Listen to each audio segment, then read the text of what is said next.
And one of the things that I've been doing a lot of lately is prayer. Probably much more than I've done at any point in my past. And one of the things that I love to do, because frankly, I don't always know what to say, one of the things that I love to do is take some of the words of the Bible and use them as my prayers. There's an entire book of them called Psalms. And this is my journal. I actually love this journal because the Psalms are pre-printed in it, and then it gives me space to write, and I love that. And I want to take you through one of the ones that I did just this morning. So I read through Psalm 48, and what I did this morning was I went through that whole psalm and I just wrote down what are all the things about God that are true from this psalm.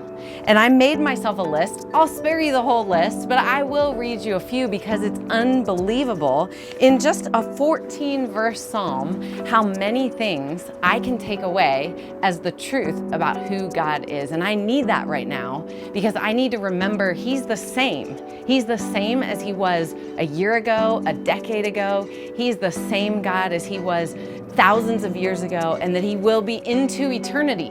And so it's really healthy for me, especially where we are right now, to go through and remember this is still who God is. So let me hit you with some from Psalm 48.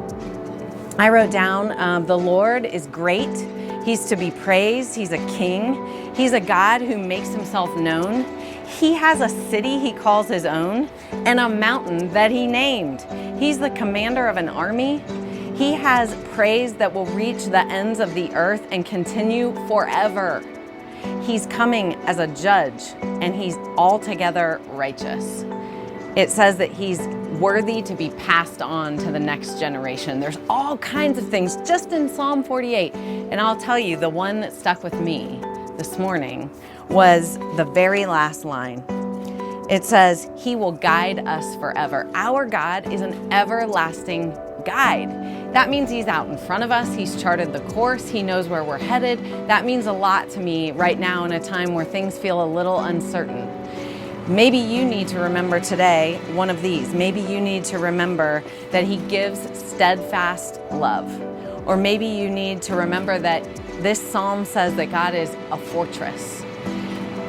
Or you just need to remember that He's a God whose righteousness produces real joy. I don't know which one of those. If you want mine, you can have it. He will guide us forever. We have a God who is an everlasting guide.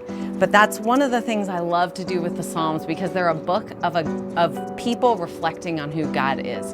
And I need that right now, and so do you.